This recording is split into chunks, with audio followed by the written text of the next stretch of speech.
Selamat sore semuanya. Terima kasih sudah bergabung bersama kami pada kesempatan sore hari ini dengan topik yang tentunya sedang hangat dibicarakan mengenai toxic family yang akan dijelaskan oleh Ibu Dr. Fathia Kertamuda yang merupakan dosen psikologi di Universitas Paramadina.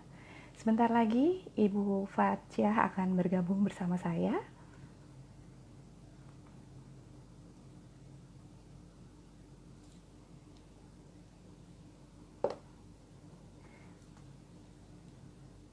Terima kasih. Saya lihat di sini sudah mulai ada ibu dan bapak yang join dan juga teman-teman dari psikologi Paramadina juga. Mudah-mudahan perbincangan kita sore hari ini akan bermanfaat bagi semua. Baik, kita akan segera live bersama Ibu Fathia.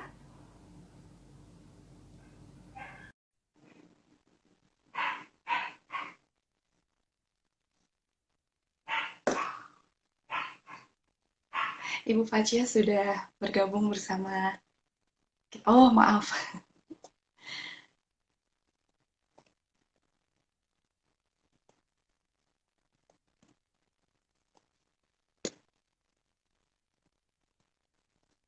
Ditunggu kurang lebih dalam beberapa menit ke depan. Kita akan bersama dengan Ibu Fat.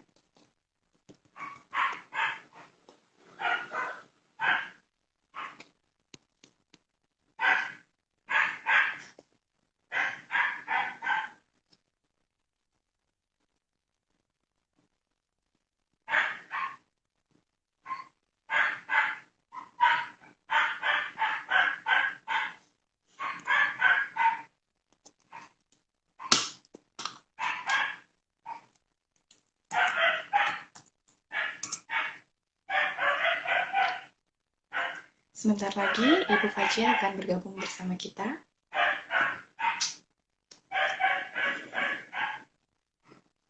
Untuk membahas mengenai hubungan antara orang tua dengan anak dalam sebuah keluarga.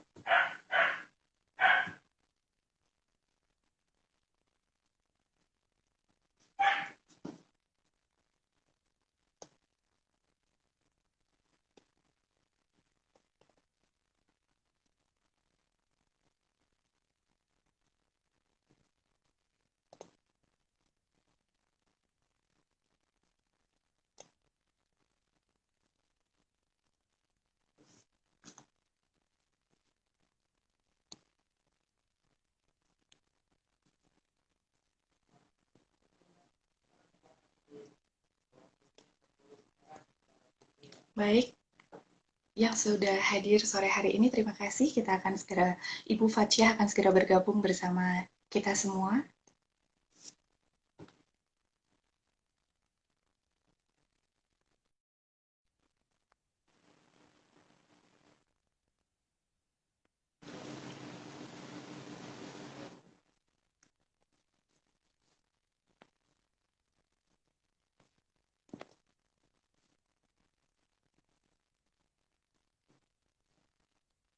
Dalam beberapa menit ke depan.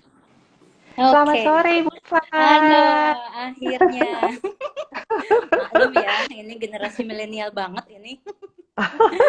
Iya, Bu. Aduh, apa kabarnya ini, Poppy? Baik, Ibu. Ibu yang apa kabarnya ini? Sehat-sehat ya, Alhamdulillah Bu? sehat, iya. Aduh, terima kasih loh udah diundang nih.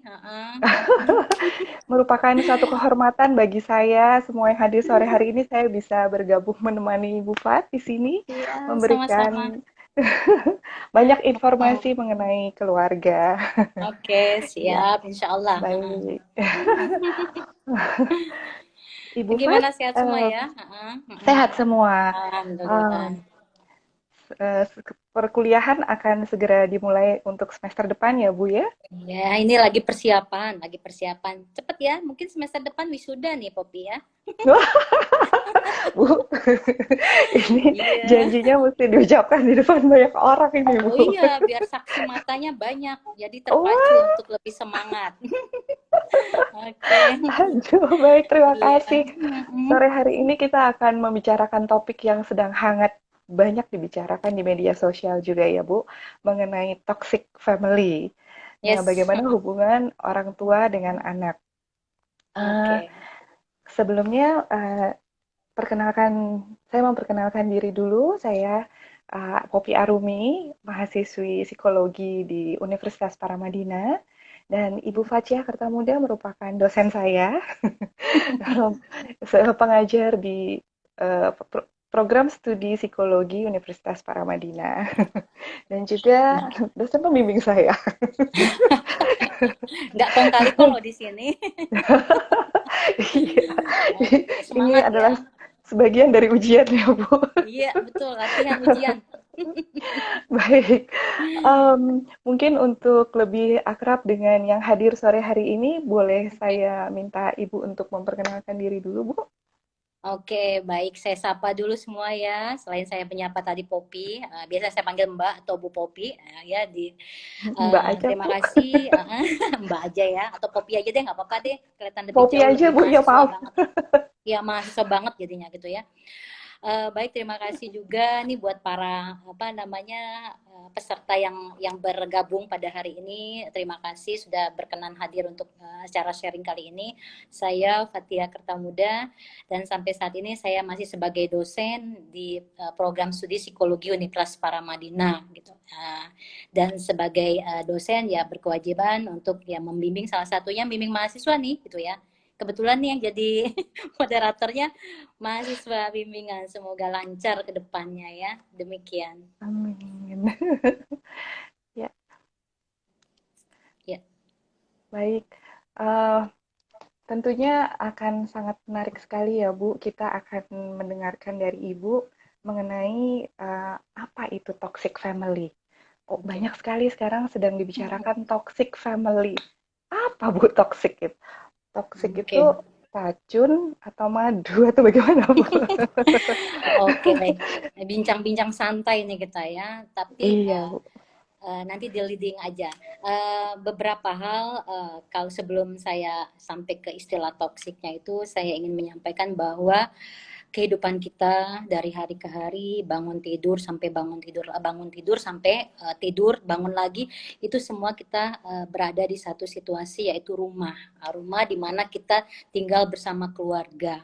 Nah, keluarga di sini kan macam-macam bentuk keluarganya. Ada yang hanya tinggal sama ayah, ibu, adik-adik, ada juga ayah, ibu, dan anak satu tunggal, ada ayah saja sama anak-anak atau ibu saja sama anak-anak, atau ada keluarga besar, misalnya ada nenek, ada paman, ada tante. Ini beragam bentuk keluarga. Nah, jadi apapun bentuk keluarganya, ini pasti mempunyai satu budaya-budaya tersendiri di setiap keluarga itu.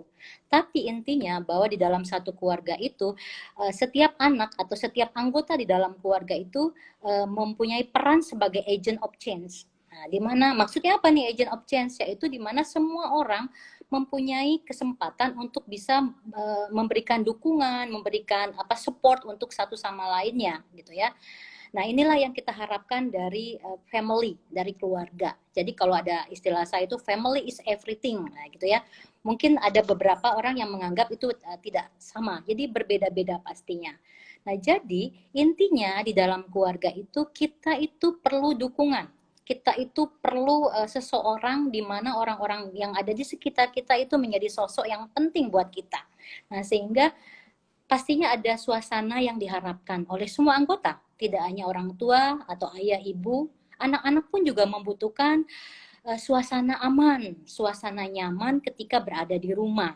Itu yang harapan kita family itu. Kita punya argue atau konflik is okay. Kalau kita konflik di dalam rumah itu sebenarnya normal saja. Itu sesuatu yang wajar, karena kenapa? Kalau kita ada argue atau debat atau ada apa pertengkaran di dalam keluarga itu sesuatu yang normal. Malah nggak normal loh kalau nggak ada pertengkaran atau nggak ada konflik ya, aneh gitu ya. Karena hidup manusia itu kan penuh dinamika. Ya, kalau penuh dinamika, otomatis pasti ada sesuatu yang terjadi. Nah, apa yang dibuat terjadi ketika konflik berlangsung itu sebenarnya ada tingkat ada positifnya, bahwa ketika kita ada argue, ada debat, ada tukar pendapat, kadangan sampai cukup kencang ya, cukup keras ya, itu adalah untuk perkembangan, pertumbuhan diri dari semua anggota yang di dalam keluarga itu. Begitu. Nah, apa yang terjadi? Tadi pertanyaan Poppy, toksik itu apa yang terjadi ya? Kalau suasana di dalam rumah tadi, pertengkaran hebat tidak bisa dipecahkan, pertengkaran atau konflik tidak bisa membuat anak berkembang menjadi positif, malah sebaliknya menjadi anak tidak aman, anak tidak nyaman berada di rumah. Nah, ini akan menjadi satu satu hal yang membuat anak menjadi tidak nyaman, jadi kebingungan, menjadi anak menjadi tempat yang yang kayak neraka lah istilahnya kalau anak-anak sekarang ya, pulang ke rumah kayak neraka, nggak mau mendingan. Nah, jadi ini akibatnya apa ya? Akibatnya muncullah perasaan situasi yang tidak nyaman. Nah, kalau di hadapan saya ini ada banyak mungkin peserta atau yang menyaksikan, itu mungkin ada dari remaja atau orang tua. Nah, jadi apalagi remaja nih, remaja sekarang pasti kalau belajar psikologi kan pasti ada istilahnya ada masa transisi remaja, di mana transisi itu tidak mudah, sangat sulit sekali bagi anak remaja bertransisi menjadi ke dewasa, atau dari anak ke remaja, remaja ke dewasa. Itu hal yang tidak mudah. Kita pernah pernah ngalamin di situasi itu. Itu banyak sekali konflik sama orang tua itu terjadi gitu. Ribut sama orang tua, ayah, ibu, terutama ibu nih biasanya. Kenapa ibu? Karena ibu tuh yang jadi ibu merasa, pasti sini ada ibu-ibu yang menyaksikan, itu merasa bahwa konflik yang terbesar yang sering terjadi itu ada pada ibu biasanya gitu. Yang terjadi kenapa? Karena ibu ada keseharian interaksinya lebih intens dengan anak-anaknya, sehingga banyak terjadi konflik. Tapi konflik itu kalau bisa diatasi, kemungkinan toksik ini tidak akan terjadi di dalam keluarga. Nah, jadi disinilah terjadinya toksik itu. Kenapa? Karena setiap keluarga, anggota di dalam keluarga itu dia tidak merasakan kenyamanan, tidak merasakan satu hal yang menyenangkan ketika pulang. Ada ketakutan, ada hal-hal yang negatif feeling lah yang dia rasakan ketika berada di rumah. Nah, itu terjadi seperti itu. Ya, ya. Mungkin Bu Fat bisa diberikan contoh kesehariannya tuh, misalnya contoh ada masalah misalnya dengan orang tua ya. Di sini saya lihat ada beberapa orang tua yang memiliki kebetulan usianya remaja atau memasuki masa dewasa awal ya, itu kan masih dekat rentang usianya. Nah, seperti apa sih Bu, kalau anak sedang lagi ingin diakuinya, terus bapak ibunya mengalami ini nggak bener apa, nah seperti apa Bu itu contohnya? Oke, jadi sebelum menjawab pertanyaan ini ada sedikit yang ingin saya sampaikan, bahwa kalau istilah toxic family itu sebenarnya kalau dalam psikologi atau bahasa di keluarga itu adalah dysfunctional family. Jadi di mana ada peran-peran yang tidak berfungsi di dalam keluarga. Nah, sehingga itu menimbulkan satu konflik, menimbulkan sehingga di dalam keluarga, sistem keluarga tidak berjalan dengan baik.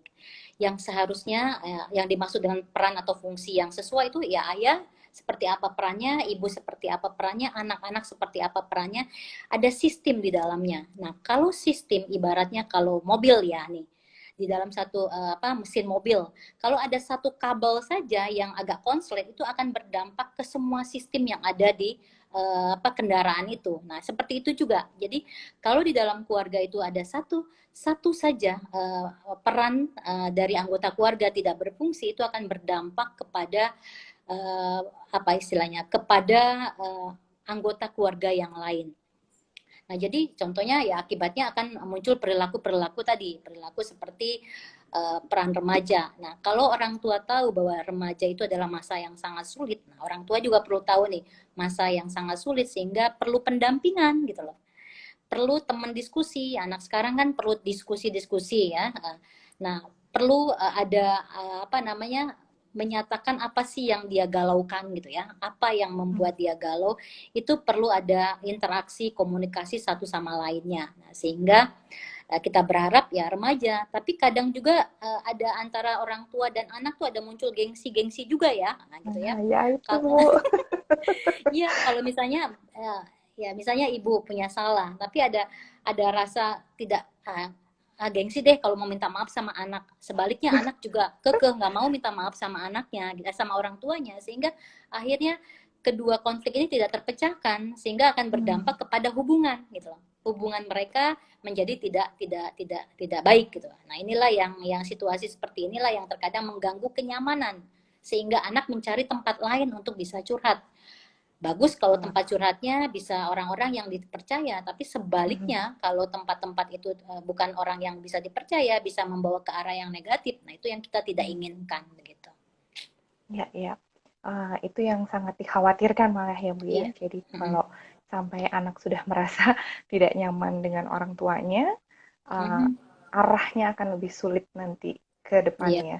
betul. Nah, jadi kalau mendengar penjelasan dari Ibu, jadi kalau boleh diceritakan Bu, contoh dari ciri-ciri orang tua yang toksik itu seperti apa ya Bu? Oke, jadi sebelum saya bicara tentang perilaku orang tua yang toksik, ini ada sedikit Oh, mungkin saya ya. sampaikan terkait dengan penyebab dari terjadinya dysfunction family atau toxic family itu ya. Oh, oke. Ya. Jadi ini karena akan terkait dengan nanti karakternya akan muncul seperti apa gitu dan mengapa orang tua menjadi seperti ini. Yang pertama, ada penyebab toxic family ya, atau dysfunction dalam keluarga itu. Yang pertama adalah pengabaian. Nah, pengabaian ini Oke. adalah sesuatu yang terjadi pada saat pola pengasuhan. Jadi kita runtun nih dari awal orang tua pasangan menikah dalam kehidupan, dia dia punya keluarga di mana dua karakter yang berbeda digabungkan. Nah, sehingga ketika mempunyai anak ini juga akan berpengaruh ketika anak yang dilahirkan itu adalah anak yang memang mereka inginkan, akan berbeda ketika anak yang dilahirkan itu bukan anak yang diharapkan. Jadi ada pengabaian, sehingga terjadi pengabaian dari orang tua, dari masa kehamilannya, dari gizi yang harus dibuat, itu ya yang harus diasup pada janin bayi itu akan berpengaruh. Nah, ini pola pengasuhannya seperti apa ketika dia lahir. Nah, kalau ini abai, maka akan berpengaruh kepada kehidupan si anak ke depannya, gitu ya. Jadi, setelah anak lahir apa? Nah, kalau setelah anak lahir suasananya tidak kondusif, sehingga anak tumbuh dalam lingkungan yang tidak ada arahnya, tidak ada tujuannya, tanpa ada safe-nya, rasa amannya, unsecure di dalam keluarga, ini bisa menyebabkan anak gagal untuk berkembang. Nah, Oh, kegagalan ini akan berdampak pada anak. Nah, jadi memang tidak bisa dirasakan pada awal-awal kehidupan anak, tapi anak-anak biasanya punya karakter sendiri. Ada anak yang kuat menerima perlakuan pengabaian dari orang tua, tapi anak yang rentan dari bertahan ya, resilience terhadap situasi. Nah, ini perlu orang tua atau guru yang ada di lingkungan itu juga perlu waspadai ketika ada anak punya tanda-tanda seperti itu, sebelum kita lihat tanda-tanda orang tua ya, tapi ada ya. tanda-tanda dari anaknya yang harus kita perhatikan itu. Jadi Ya, ya. yang pengabaian ini bukan hal yang mudah, tapi sesuatu yang harus kita perhatikan, pedulikan gitu. Nah, terkadang orang tua pengabaian ini akan berdampak jangka panjang. Nah, yang kedua, ini sebenarnya bisa kelihatan nanti ciri-ciri orang tua yang toksik itu seperti Oh, apa ya. dengan Ya. adanya penyebab ini, yaitu ada abuse. Jadi penyebab toxic family salah satunya adalah kekerasan, ada abuse di dalam kehidupan rumah gitu loh ya. Nah, abuse ini ada beberapa, mungkin ada beberapa kekerasan bentuknya, ada yang kekerasan fisik, ada kekerasan psikologis, ada kekerasan seksual, ada yang verbal juga. Jadi banyak kekerasan-kekerasan ini yang akan berpengaruh kepada perkembangan anak di dalam keluarga. Nah, jadi Ya. kalau fisik sih kita bisa melihat ya, kalau fisik itu bisa terlihat anak atau orang tua mengalami kekerasan fisik itu terlihat dari fisiknya. Kalau misalnya memukul, kelihatan sisanya ada biru, ada menggigit, memukul Oh, ya. atau mengancam dengan benda-benda tajam, itu kekerasan fisik yang dilakukan. yang terjadi gitu ya. Ya bisa saja ini tidak antara orang tua ke anak, tapi bisa anak ke anak, siblings ya. Bisa juga Oke. orang tua ke anak atau anak ke orang tua. Kan ada berita-berita yang kita dengar anak Oh ya, mengancam orang tuanya sehingga anak ya, membawa orang tuanya ke pengadilan. Itu kan banyak cerita-cerita ya. kekerasan-kekerasan itu tidak hanya dari orang tua ke anak, tapi juga dari anak ke orang tua. Nah, ini ada lagi kekerasan psikologis. Nah, ini yang sulit dideteksi gitu ya. Jadi sangat sulit dideteksi adalah kekerasan psikologis. Kok nggak kelihatan kok anaknya fine-fine aja. Padahal Nah, ya. sebenarnya anak itu mengalami tekanan kejiwaan yang sangat dalam ya. Hmm. Ini yang terjadi itu pada anak itu bisanya ada orang yang mempermalukan dia. Ini media sosial ini ajang sesuatu yang juga kita harus perhatikan bahwa banyak kekerasan psikologis terjadi di sosial media dengan ada Oke. bisa aja anak mempermalukan orang tuanya atau sebaliknya orang tuanya mempermalukan anaknya di media sosial, ada yang sharing-sharing yang negatif atau upload status yang tidak nyaman bagi anak dan orang Ah, tua, ya, ini juga bisa berpengaruh. Nah, ya, ini tidak mudah. Jadi sosial media bisa jadi ajang positif tapi juga bisa menjadi satu hal yang apa ya, yang menjadi pengaruh kepada psikologis anak. Nah, yang ketiga itu adalah kekerasan seksual. Nah, ini terjadi banyak sekali pada saat entah itu orang tua melakukan seksual atau anak korbannya. Dan kalau korban nanti itu akan berdampak turun-turunannya gitu loh. Ke Hmm. depannya seperti apa. Jadi anak yang mungkin orang tua yang mengalami kekerasan di masa kecilnya itu bisa menjadi orang tua yang toksik tadi, bisa juga karena Oke. dampak masa lalu yang belum selesai gitu loh. Nah, Ya, jadi oleh karena itulah supaya anak kita tidak tidak menjadi korban dan kedepannya dia bisa berubah, maka ya perlu ada pendampingan gitu. Nah, nanti tugas-tugas Popi dan teman-teman psikologi lah yang nanti menanganin mereka gitu ya. Kedepannya ada anak-anak yang bermasalah gitu ya. Jadi ini yang perlu kita lakukan. Jadi begitu. Satu lagi kekerasan verbal. Jangan jangan jangan apa ya menganggap enteng ketika seorang atau orang tua menyebutkan julukan-julukan kepada anak-anaknya. Kalau julukan aduh, yang bisa negatif Ibu. itu merupakan kekerasan gitu ya. Kekerasan verbal. Dan tanpa disadarin kalau kalau dalam bahasa agama saya itu kalau kita orang tua ibu berucap itu doa. Jadi hati-hati Ya, dengan ucapan ibu kepada anak.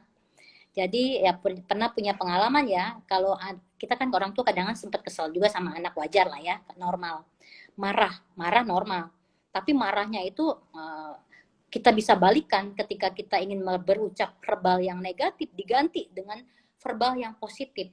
Sambil kita marah, hmm. kita sambil mengatakan ya itu nanti kamu kalau besar jadi anak yang pintar, walaupun nadanya kenceng marah ya, yang nanti jago matematikanya, yang nanti jadi sarjana hebat. Nah itu jadi walaupun jadi bisa dirubah dibanding dengan bahasa-bahasa yang negatif, lebih baik ke bahasa yang positif kita sampaikan kepada anak-anak kita Ya, gitu. ya. Jadi penyebabnya. Nah, yang terakhir ini akan terkait dengan penyebab yang ketiga itu adalah negatif role model. Nah, tadi kalau Hmm. kita di Ya, dalam keluarga terjadi dua hal yang di atas, maka role modelnya otomatis akan jauh lebih negatif terjadinya. Oleh karena itulah peran orang tua memberikan model atau contoh yang positif kepada anak-anaknya itu paling penting.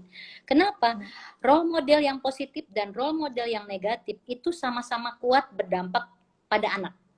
ya. Jadi kalau yang positif, orang tuanya kasih contoh yang baik, yang positif, ada konflik bisa diatasin, diajak komunikasi, itu akan membekas pada anak. Sebaliknya, role model yang negatif dengan bahasa yang tidak baik, anak diajarkan dengan kekerasan, perilaku yang negatif itu kuat pada anak.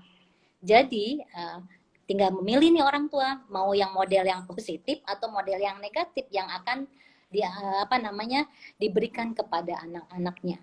Begitu. Ya, ya, ya. Jadi yang namanya kekerasan itu tidak semata-mata hanya berupa fisik ya Bu ya. Orang tua Iya, yang mesti digarisbawahi juga bagaimana cara bicara dengan anak, lalu iya, eh, memperhatikan apakah ini akan membekas di anak tersebut ya. iya, betul. Dan juga role model itu adalah umumnya itu Penting. udah Ya, di mana Iya, anak itu adalah peniru orang tua. Itu udah betul. hukum alamnya udah seperti itu ya, Bu. Jadi dan orang tua nggak ada sekolahnya, Bu. Iya, betul. Mm. Sementara pola asuh ini sangat berkaitan sekali ya, Bu. Mungkin Iya, mungkin ini nanti kita ada belum ya, Bu. bicara, ini kita belum bicara tentang anak ABK ya. Ini baru anak yang normal, Iya, yang ya, punya ya. masalah. Nah, kalau kita bicara ABK itu bisa satu sesi lagi gitu loh ya. Ada Ah, sesi yang penting lagi gitu. Jadi ini betul adalah sekali. keluarga yang normal di mana anak tidak ada di keluarga itu tidak ada anak yang mengalami apa kelebihan atau anak yang berkebutuhan khusus. Itu berbeda lagi nanti ceritanya. Ya, Ini ya. secara standarnya seperti itu. Nah, akibatnya peran-peran orang tua tadi, kalau pertanyaan Popi tadi gimana tanda-tandanya orang tua yang toksik ya, dari penyebab tadi kita bisa melihat bahwa biasanya ada perilaku-perilaku dari orang tua yang reaksi negatif terhadap apa yang dia lihat pada anaknya itu bereaksi sangat negatif sehingga hal kecil dibuat besar pada anak dari orang tua ke anak gitu atau sebaliknya gitu ya. Jadi anak menerima sesuatu yang negatif dari orang tuanya. Nah, kemudian juga tadi karena pengabaian tadi sehingga anak tidak ada empati. Nah, kalau anak diasuh Oke. dengan rasa sayang, dengan kasih sayang, otomatis anak belajar. Kalau salah minta maaf, kalau misalnya bagus diapresiasi. Nah, orang tua yang toksik tidak ada kurang empati. Jadi tidak ada empatinya, tidak ada apresiasi kepada anaknya. Walaupun anaknya mungkin mempunyai prestasi yang bagus, contoh nih ada dua anak. Nah, dua Ya. anak ini yang satu anak ini mendapat nilai di sekolah dengan angka 70 misalnya. Di rumah ketika dia menyampaikan ke orang tuanya 70, orang tuanya menyampaikan, "Oh ya, alhamdulillah bagus kamu ya dapat 70. Nanti oke belajar lagi, semoga bisa meningkatkan lebih bagus lagi. Mama dukung kok, mama senang banget kamu bisa berhasil seperti itu." Nah, anak kan bangga gitu loh. Maksudnya, "Oh, Ya. saya diapresiasi walaupun nilai saya 70 gitu ya." Nah, anak yang kedua, nilainya 85 sampai 95. Coba bayangkan. Itu kan untuk anak standar udah bagus banget. Tapi orang Ya. tuanya apa yang disampaikan orang tuanya? Waduh, itu belum bagus buat mama. Kamu harusnya lebih bagus lagi. Sebenarnya kamu harus bisa lagi. Ada satu hal yang positif, oke. Dia tertantang untuk lebih bagus. Tetapi anak ini dipush gitu loh. Dipush untuk melakukan sesuatu yang mungkin menjadi beban buat anak gitu loh.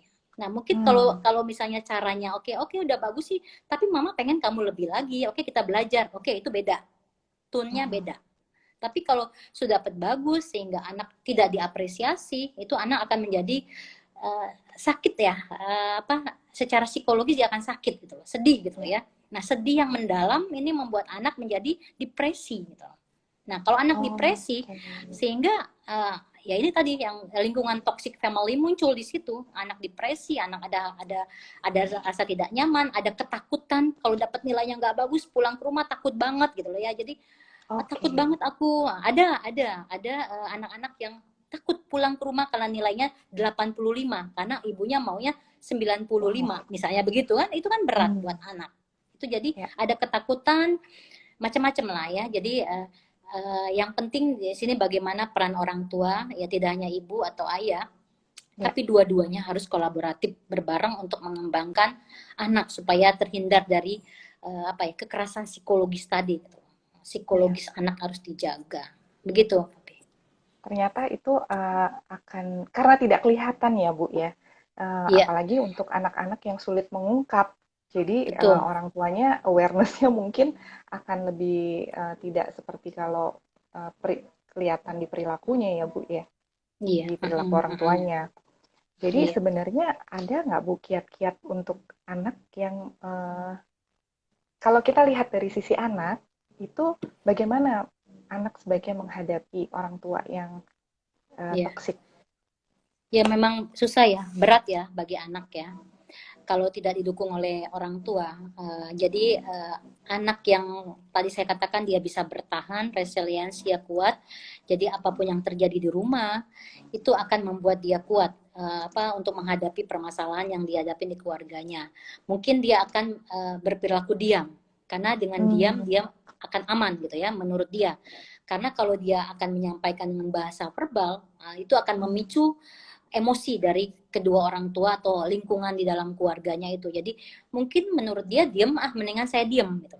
Nah ini Hmm. kalau anak dia diamnya dalam hal yang positif, dia melakukan aktivitas yang positif, itu mungkin akan berujung positif. Tetapi sebaliknya kalau dia diam, dia pendam, kita nggak tahu. Banyak terjadi kejadian tidak hanya di dalam negeri tapi di luar negeri, anak yang bunuh diri hanya karena misalnya uh, uang uang 1.000 atau hanya karena uh, tidak yang sepele lah, yang kecil itu sebenarnya bukan itu faktor penyebab utamanya, tapi pendamannya itu, Oh, tekanan-tekanan yang dia rasakan selama mungkin bertahun-tahun dia berada di rumah itu membuat dia menjadi tidak nyaman. Jadi mungkin dengan diam dia bisa menghadapi itu.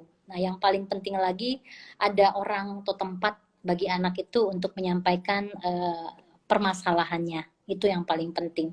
Nah, di sini kalau anak masih sekolah, remaja sekolah, berarti peran guru, peran konselor, peran psikolog di sekolah itu akan sangat membantu untuk paling tidak menyelamatkan anak ini dari masalah psikologisnya gitu loh ya. Karena memang secara secara general ketika pulang ke rumah kita udah tidak kuasa lagi sebagai pendidik ya, sebagai guru di sekolah, tapi paling tidak anak diberi kekuatan bahwa masih ada orang yang peduli sama anak gitu, masih ada orang yang care, masih ada orang yang empati, yang mengapresiasi. Itu rasa nyaman itu terjadi pada dia, itu akan menjadi dukungan support buat anak tersebut gitu. Karena banyak juga anak-anak korban dari orang tua yang negatif, yang toksik orang tua, mereka berhasil karena tekanan, karena pengaruh oke. lingkungan sebelumnya, jadi mereka malah jadi lebih berhasil. Itu banyak, jadi tidak tidak menutup kemungkinan akan jauh lebih banyak gitu.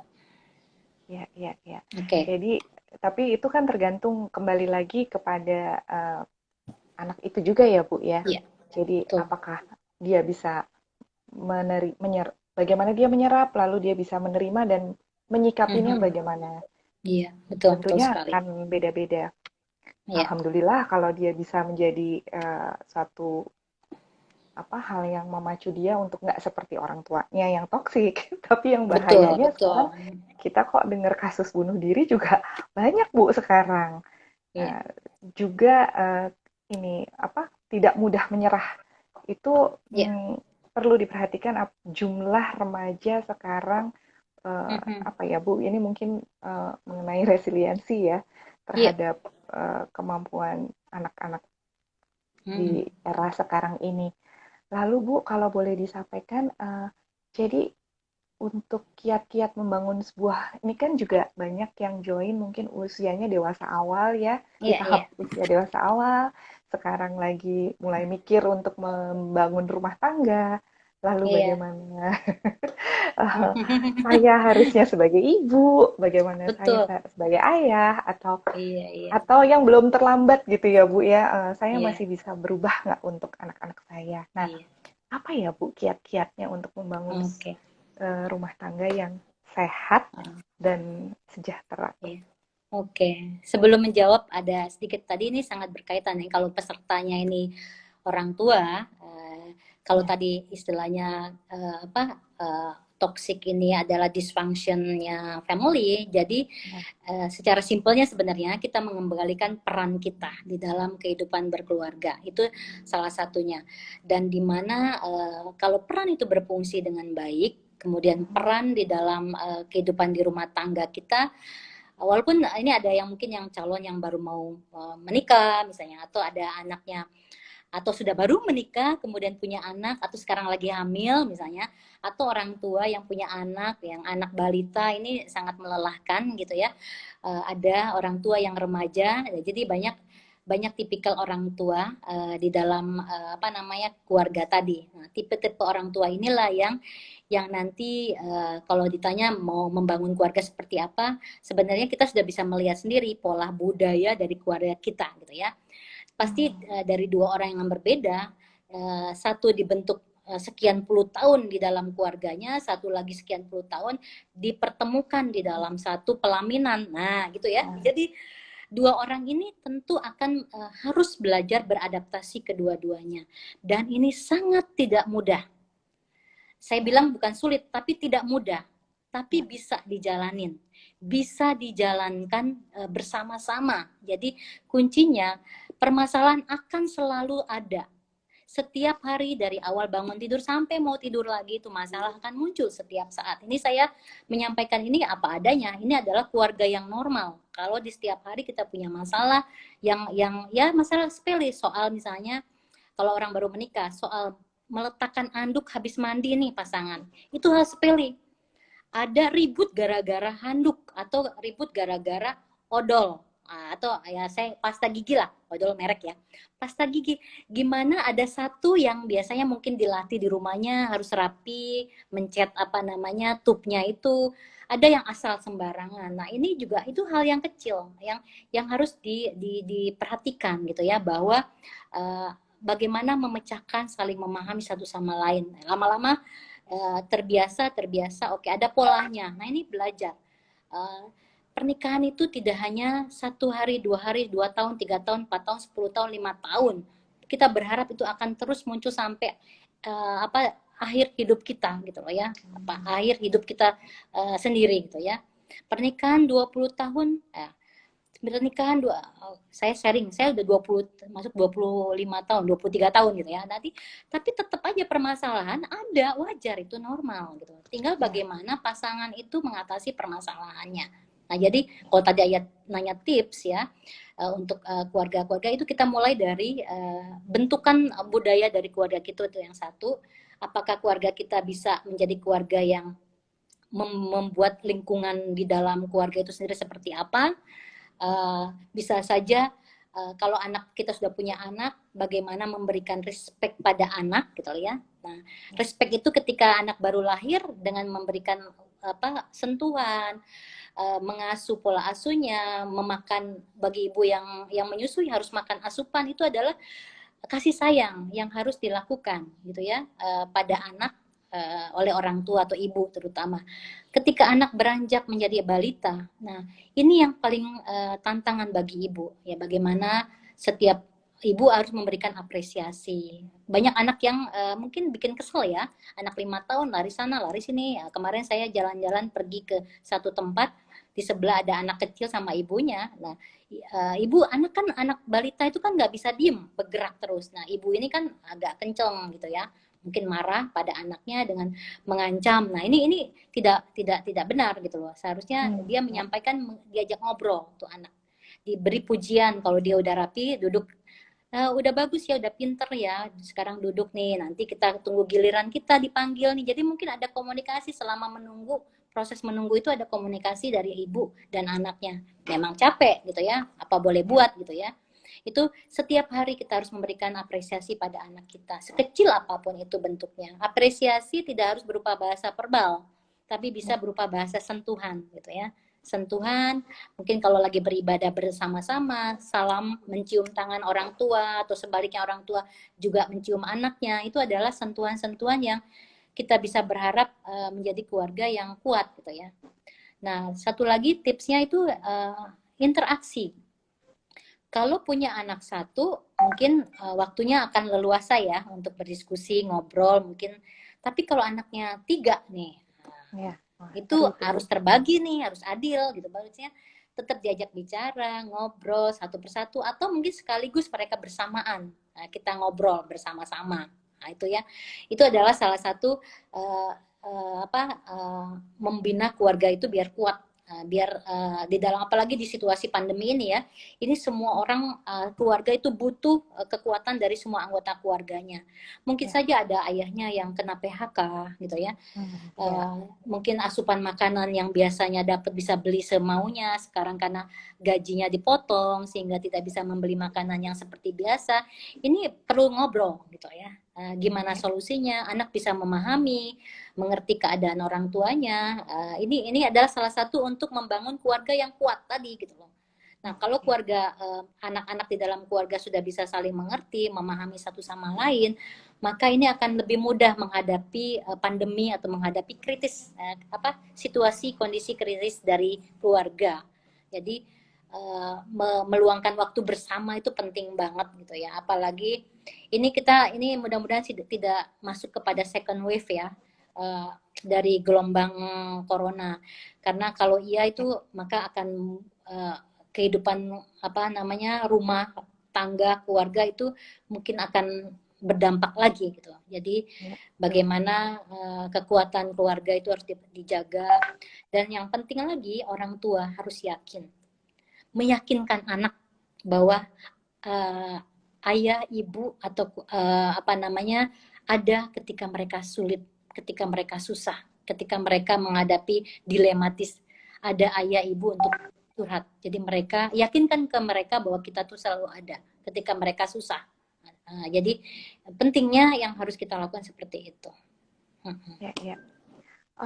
Bu Fat, tadi sebelum kita mulai live, ada orang tua juga yang bertanya, Oke. um, berkaitan sekali dengan salah satu hal yang tadi Ibu sebutkan mengenai apresiasi.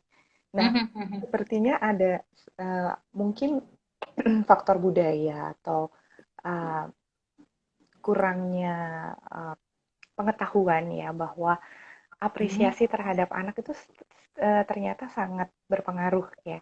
Dan seringkali itu dilupakan oleh orang tua gitu. Aku tuh selalu udah nyiapin apapun yang dia perlu gitu. Tapi pada saat anaknya, jadi progres itu kan setiap anak nggak sama ya Bu ya. Nah, ini sebenarnya untuk kiat-kiat bagi orang tua untuk tidak melupakan mengapresiasi sekecil apapun progres anak tuh ya. Mungkin Ibu bisa berikan masukan atau contoh Bu bahwa itu Oke. akan sangat berpengaruh sekali ke uh, pribadi anak tersebut gitu Bu. Ya, betul. Oke, baik nih. Ibu siapa yang bertanya? Bunda, ya. Ini buat bunda-bunda nih. Dalam hidup kita, sesuatu uh, kita lihat yang kita lakukan kepada anak kita, sebenarnya itu terjadi ketika kita diperlakukan oleh orang tua kita. Itu. Jadi ketika kita bisa mengapresiasi anak kita, gitu ya, dengan cara apapun, kita juga akan melihat bahwa kita juga dibesarkan dari keluarga yang mungkin sering mengapresiasi kita, memberikan satu apa namanya, sehingga kita bisa memberikan empati pada orang lain.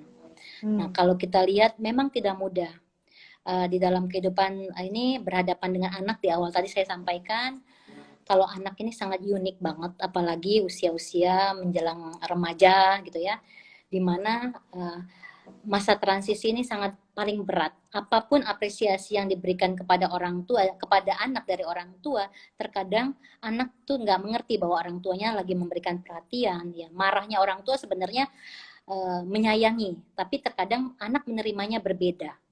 Nah, Ya, sehingga betul. selalu merasa anak, aduh selalu disalahin terus ya sama mama gitu, sama papa misalnya disalahkan terus. Padahal sebenarnya apa yang disampaikan oleh ibu kepada anak, mungkin bentuknya bisa marah ya dalam tanda petik, itu sebenarnya satu penjagaan. Anak dijaga supaya tidak berperilaku yang tidak baik lagi misalnya seperti itu. Nah, jadi tapi memang dua persepsi yang berbeda. Orang tua merasa bahwa marah dia karena ingin anaknya selamat, tidak supaya tidak bergaul dengan orang-orang yang tidak diinginkan, tapi cara penyampaian kepada anak yang itu akhirnya menjadi bumerang bagi anak. Jadi anak merasa selalu dipersalahkan. Jadi, nah oleh karena itu tadi yang paling penting adalah ada komunikasi, berbicara langsung sama anak baik-baik, walaupun terkadang anak tidak mau, tapi orang tua jangan putus asa. Selalu mengingatkan, karena kita sebagai orang tua wajib mengingatkan selalu anak. Makanya kalau kita lihat ibu lebih cerewet dalam tanda petik ya pada anak. Kenapa? Itu memang penting. Kenapa? Kalau ibunya apa namanya mengingatkan, ibaratnya kalau dalam agama saya Islam itu seperti kita mau sholat itu selalu diingatkan gitu ya. Jangan bosen. Kalaupun saya sekarang udah punya anak 3, udah anaknya udah dewasa, tapi ketika pulang ke rumah orang tua selalu diingatkan, udah sholat belum? Gitu. Sholat dulu, makan dulu. Jadi itulah peran ibu, selalu mengingatkan kita untuk menjadi lebih baik lagi. Jadi jangan putus asa, bunda-bunda di sini.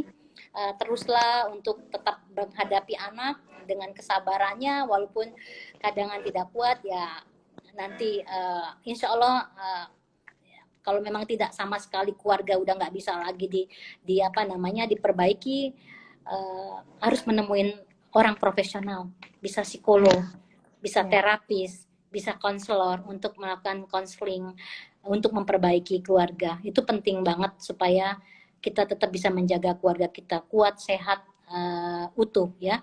Bukan berarti tidak ada konflik, tidak ada argue, tapi bisa mengatasi konflik tersebut dengan dewasa satu sama lainnya gitu. Ya, jadi memang argue itu suatu hal yang normal justru ya Bu ya. Iya. Hmm. Namun yang perlu diingat adalah uh, kata-kata atau perilaku yang tidak justru membuat anak menjadi down, itu yang Iya. perlu diingat oleh orang tua. Nah, bagaimana Bu dengan tadi ada pertanyaan juga langsung ke Mhm. WA, bagaimana kalau ini yang bertanya usianya sudah di usia dewasa awal sebenarnya, Oke. gimana kalau orang tua saya uh, selalu menyebut, maksudnya sudah polanya udah seperti itu, polanya selalu tidak pernah mau memuji. Oke. Itu ke semua baik saya dan adik-adik saya. Dan Mhm. punya panggilan tertentu yang sifatnya membuat mereka apa ini ya? Oh ya, saya dipanggilnya si mungkin tidak perlu saya sebutkan di Iya, sini. iya. Jadi Ya pokoknya yang negatif ya. negatif. Iya. Nah, sementara adik-adiknya masih SMP dan SMA. Nah, Mhm. saya khawatir kalau saya bicara tentu tidak akan didengar oleh orang tua saya. Ya. Bagaimana saya bisa selaras dengan orang tua saya? Oke. Oke. Terima kasih siapapun yang bertanya tadi. Ah, saya sampai narik nafas nih ya, karena memang tidak mudah.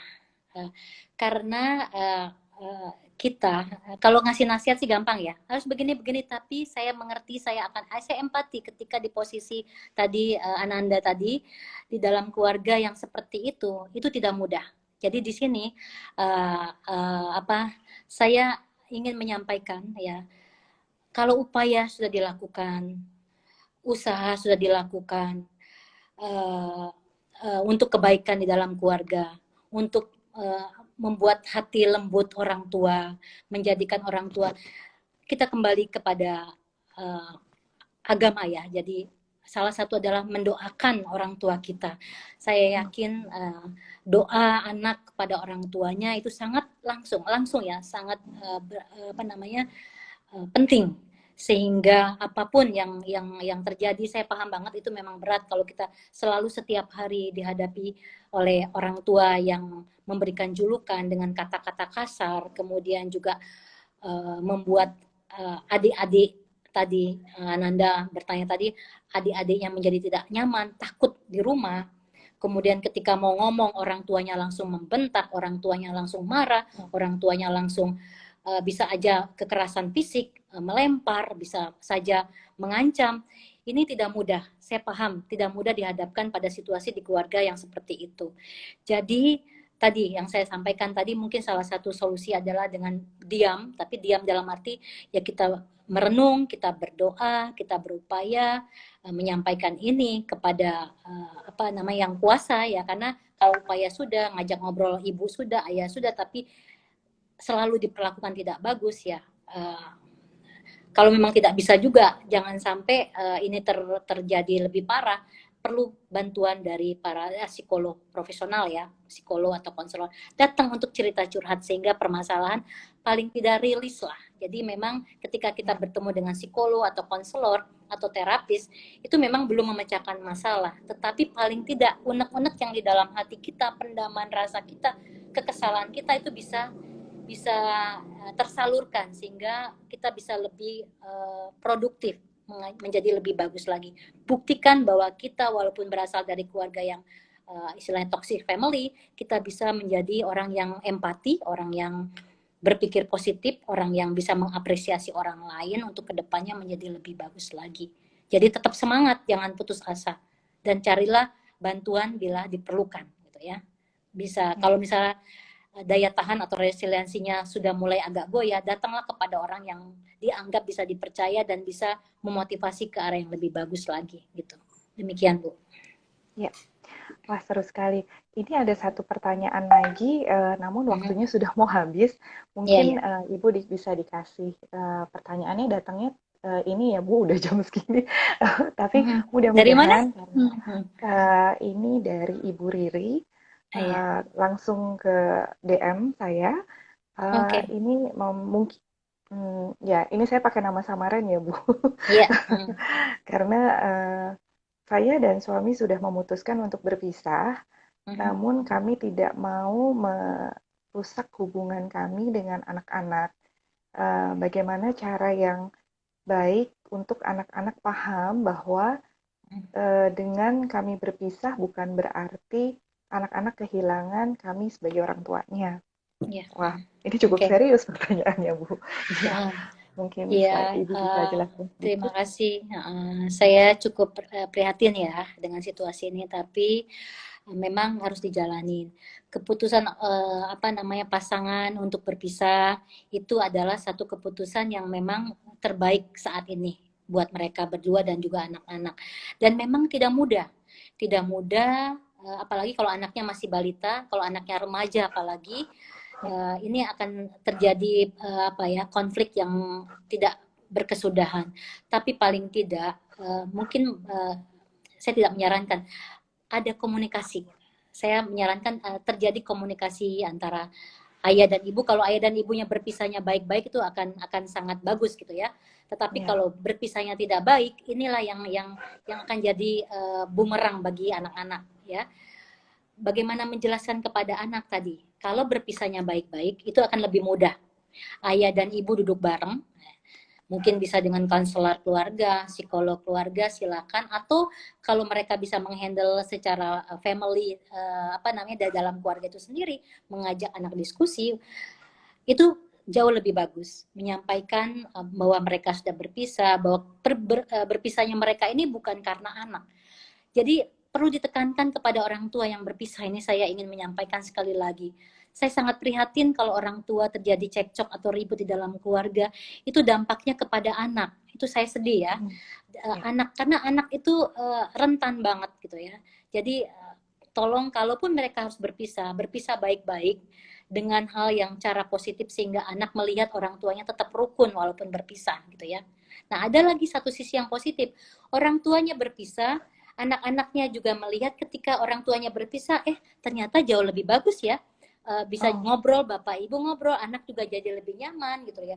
Tapi oh, bukan saya menyarankan mereka harus berpisah, tapi ya, kalau berpisah itu adalah solusi yang terakhir. Kalau dalam agama saya itu cara terakhir. Kalau cara-cara yang lain sudah dilakukan tidak bisa, maka cara yang terakhir adalah memang bercerai. Nah, jadi setelah bercerai ada orang tua yang sudah bercerai, justru mereka anak-anak merasa nyaman karena interaksi mereka ayah dan ibunya kok jadi lebih bagus gitu ya.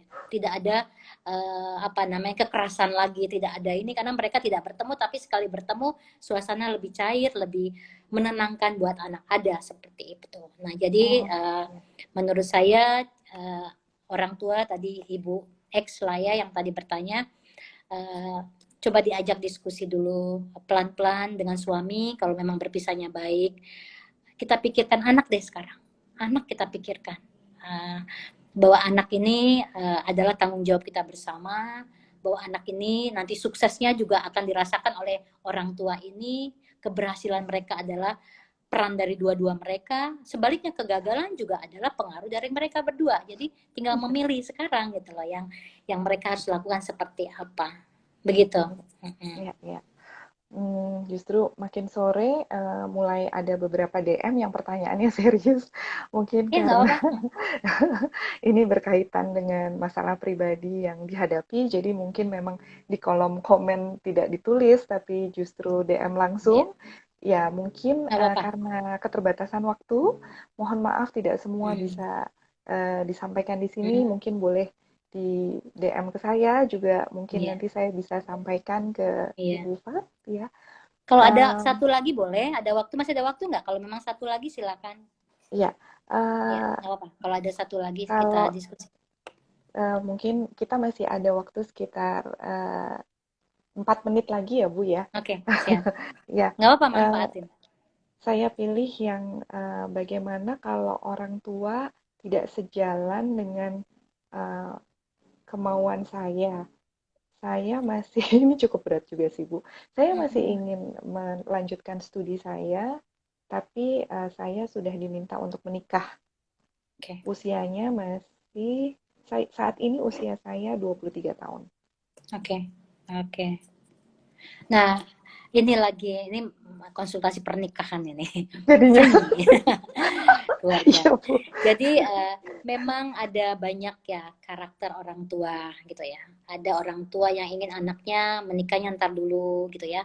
Yang penting Ya, kamu kerja dulu, sekolah dulu atau apa dulu. Ini kembali kepada pola tadi saya bilang di awal sekali budaya dari keluarga itu seperti apa.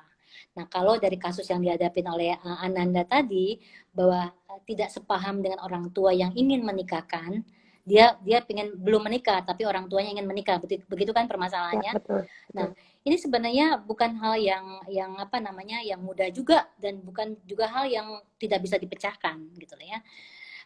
Tadi kembali kalau dalam kekuatan keluarga itu ada salah satu yang paling penting adalah komunikasi. Jadi family communication itu sangat penting di dalam kehidupan kita di dalam keluarga. Kalau tidak ada komunikasi, anak memendam sendiri, orang tuanya juga nggak tahu isi hati anaknya seperti apa. Kalaupun sudah tahu bahwa anaknya nggak mau, ibunya tetap ngotot. Nah ini pasti ada solusi lah ya. Nah mungkin ada penengah di sana gitu loh. Atau mungkin biasanya nih ibu orang tua kalau ada yang mendengar orang tua di sini kita perlu ajak anak kita karena anak kita itu anak gitu tetap anak kita walaupun dia udah dewasa tetap anak kita jadi kita ajak Ya, berbincang-bincang karena kita tahu kecilnya seperti apa karena ibu tahu karakter anak kita seperti apa ibu ya, tahu sensitif anak seperti apa sehingga dia tahu cara deal with that children gitu ya jadi bisa saja orang tua yang harus mendekatkan pada anak atau ini tadi yang saya bilang di awal, jangan gengsi. Bagi anak juga ingin ya, curhat pada ibunya. ya, Ma, bisa aja ya, atau ibu atau bunda, bisa nggak kita ngobrol? Nah, di sini kalau anak udah mulai membuka, jadi orang tuanya, ibunya tidak harus bereaksi negatif cepat gitu lah ya, tapi mencoba mendengarkan, alasannya apa, pertimbangannya apa. Nah, anak juga perlu mendengarkan kenapa orang tuanya pengen dia menikah, ada alasan apa, pertimbangan apa itu ditemukan solusinya. Ini look simple ya, tapi tidak mudah. Saya bilang ya, tidak mudah dijalankan gitu ya. Nah, jadi kedua-duanya harus saling menurunkan egonya masing-masing, menurunkan oke, gengsinya masing-masing. Jadi harus saling mengerti satu sama lain. Jadi memahami kondisi masing-masing. Dan ini pasti ada solusinya. Sebagai anak, saya yakin nanti kalau dia udah jadi ibu, oh iya ya, ya, kenapa dulu ibu seperti ini? ya, Sebagai ya, ibu, ya jangan mudah putus asa, kita berupaya, dan jangan sedih gitu loh. Dan selalu mendoakan anak-anak kita, supaya anak-anak kita ke depannya lebih baik. Apapun keputusan anak, memang ya keputusan anak, tetapi anak perlu juga dikasih uh, nasihat, perlu juga dikasih masukan, saran untuk kedepannya lebih bagus lagi. Karena kalau anaknya bahagia, orang tua juga akan senang ngelihatnya bahagia. Jadi orang tua, keluarga yang sehat, keluarga yang kuat, itu adalah idaman kita semua. ya, Demikian ya, Bu Popi. Dan ya. saya ingin menyampaikan terima kasih, apresiasi buat yang join hari ini, yang mendengarkan kita. Mudah-mudahan bisa memberikan manfaat. Kurang lebihnya kalau perlu diskusi nanti calon sarjana psikologi tuh Bu Popi ya. Nanti juga bisa menghandlenya tuh ya. Untuk Insya Allah. permasalahan-permasalahan lebih lanjut. Nanti kalau ada ya nanti ada sesi berikutnya silakan nanti untuk dilakukan mungkin lebih dalam lagi untuk kita berdiskusi. Oke. Demikian dari saya, Popi. Ya, wah luar biasa ya Bu Fat. Ternyata masalah keluarga ini sepertinya simpel-simpel enggak ya Bu. Iya, Jadi bagaimana seseorang terbentuk adalah bagaimana berangkat dari keluarganya seperti apa. Namun tidak apa tidak juga menjadi hambatan begitu anak tersebut juga mau berubah, tidak iya, toksik seperti orang tuanya. iya. Ya, jadi mudah-mudahan ini sangat memberikan insight buat semua yang bergabung. Dan Iya, terima kasih banyak untuk Ibu Fat pada sore hari sama-sama. ini bisa memberikan ilmunya dan Oke. beberapa free consultation untuk yang Oke. sudah DM. Terima Materi kasih. ya materinya sudah diupload di Oh, oke, Psikologi oke. Para Madinah. Ya, Oke, terima kasih siap. banyak Terima Ibu kasih semuanya. Fat. Ya, Saya undur diri terima ya. kasih semua yang sudah hadir. Mudah-mudahan Terima kasih Bu bermanfaat. Fat. Oke, assalamualaikum.